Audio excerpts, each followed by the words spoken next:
Baada ya mechi kupelekwa Amani, sisi kama timu kubwa tunapaswa kufanya kitu gani? Ni kufanya maandalizi kuelekea Amani. Muda tena wa kuomboleza, muda tena wa kusema pambaneni tubaki Benjamin Mkapa, muda wa kuendelea kupambana kubaki Benjamin Mkapa umeshakwisha. Muda uliobaki sasa ni muda wa maandalizi kwenda uwanja wa Amani Zanzibar. Hiko ndicho ambacho kiko mbele yetu sisi wana Simba. Lazima tukubali huo ukweli na tuanze maandalizi. Na kwa nini tuanze maandalizi? Kwa sababu lengo letu linabaki lile lile, ya kwamba tunataka ubingwa wa Afrika.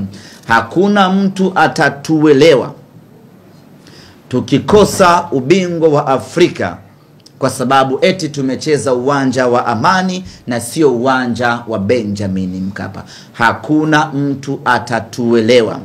Nini maana yangu? Maana yangu ni kwamba tunapaswa kuanza maandalizi hivi sasa.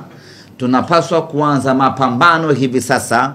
Tunapaswa kuanza harakati za ushindi hivi sasa. Twende tukamtapishe RS Berkane. Kwa mashabiki wa Simba, kuanzia hivi sasa, kwenye matawi yetu, kwenye magrupu yetu, kwenye vijiwe vyetu, popote pale ambapo wana Simba tunakutana, mazungumzo ni namna gani tunachukua ubingwa huu wa Afrika, na wala sio kunungunika mechi imepelekwa uwanja wa Amani.